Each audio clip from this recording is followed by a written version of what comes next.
Hello and welcome back to the Kitchen Club. Friends, I have for you today 3 different quick lunch combo recipes. All 3 of them are best whenever you are rushing and you have very little time to prepare your lunches, and these are also perfect lunchbox ideas. So let's get started with the recipes one by one. I'm going to start today with tomato rice and sweet potato poriyal or sweet potato dry sabzi. And as you can see, I'm done with my preps. Here I have all the vegetables chopped for the tomato rice and the sweet potato dry sabzi, and also all the spices are all ready with me here. And if you look at the cooktop, I have all the 3 pans placed. One of the pans is going with the rice in it.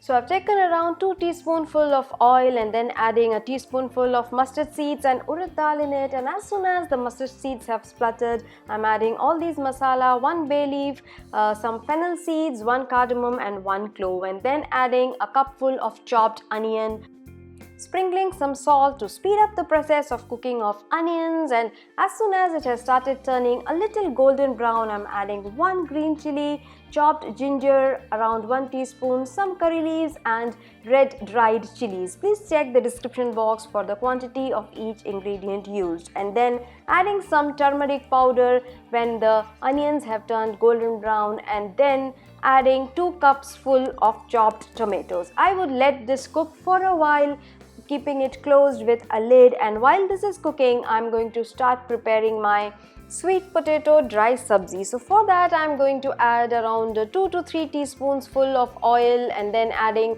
a teaspoonful of cumin seeds, some fennel seeds, and for crunchiness some urid dal. I'm going to take skinned urid dal here. You can also go for the skinned variety of urid dal, and then adding around 1/4 cup of chopped onions here, and then let it cook for some time before adding green chilies and dried red chillies over here, and then adding 1/4 teaspoonful of chopped ginger and some curry leaves. Let these cook together well, and once they have all roasted well, let's add some turmeric powder to it, and then going to mix it together well again before adding my chopped sweet potato. So I'm going to add the golden variety of sweet potato. You can also go for the purple or the red ones.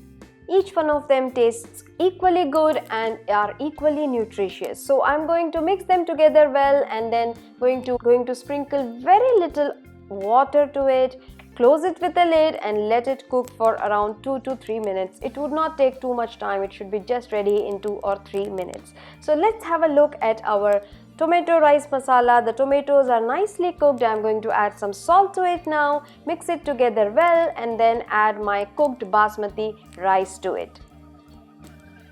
Just making sure that the basmati rice has cooled down a little bit, and then I'm going to lightly toss it or mix it with a fork so that the rice grains do not break. And here we are ready to serve, but before that, let's garnish it with some coriander leaves to give that extra edge of flavor to it. My sweet potatoes have also cooked here. I'm going to add some salt to it and some dhania powder or the coriander powder.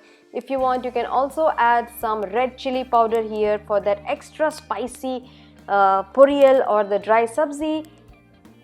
This is an extremely delicious lunch combo that can be prepared under 20 minutes, and it has the ability to brighten up any dull day. Now let's move on to the next one. I'm making palak paratha and tomato side dish for this paratha. So I have washed it and chopped the spinach very well. You can take any spinach variety. I'm taking palak today, nicely washed and chopped, and then I'm going to cook it by sprinkling very little water on it, keeping it aside and letting it cool for a while. Meanwhile, I'm going to prepare my tomato side dish here. The same pan I'm taking. If you want, you can take another 2 to 3 teaspoons full of oil, adding some mustard seeds, urid dal and cumin seeds, and then adding curry leaves, green chilli and tomatoes. Now this is the most basic kind of side dish for any paratha or dosa that you can make, which can be prepared within minutes and just with 2 or 3 ingredients. So now I'm letting it cook for a while, and while this is cooking, I'm going to knead my dough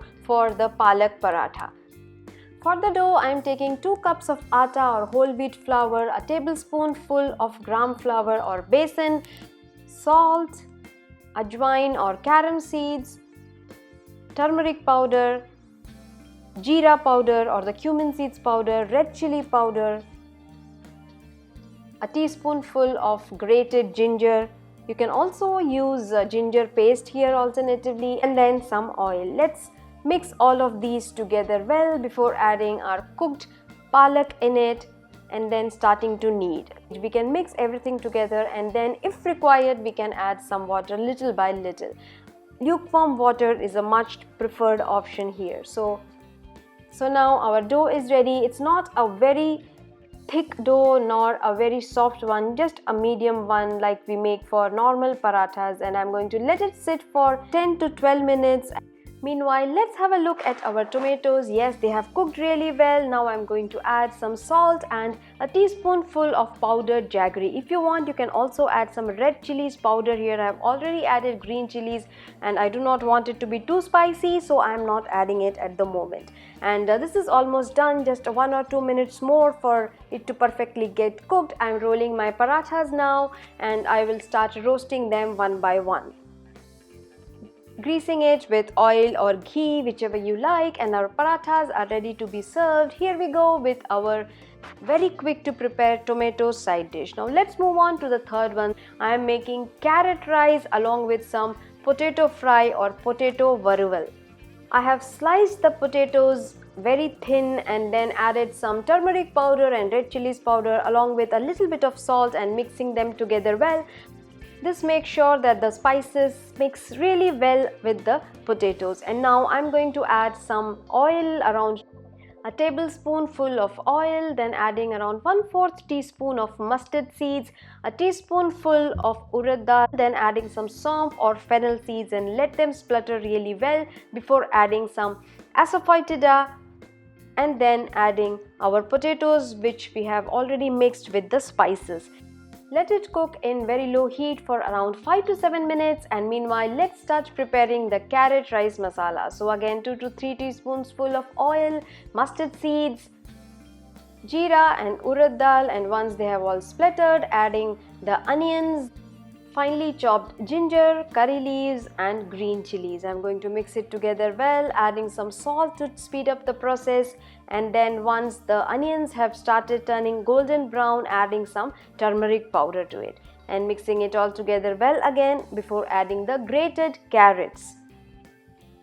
Sprinkle very little water and then close it with a lid. It takes around 2 to 3 minutes for these carrots to cook, and in another 2 to 3 minutes you will see that they have cooked really soft and nice. And now this is the time to add some grated coconut into it, adding some salt to taste, and then the cool down cooked basmati rice. You can add any rice in fact, and then tossing it in the air so that the grains do not break but mix together well with the carrot masala. So our carrot rice is just ready. Let's see how the roasted potatoes look like, and the potatoes are ready as well. Just check for spices. I'm going to add some more salt here and it's ready to be served. So our delicious, very nutritious carrot rice along with the crunchy potato fry is ready.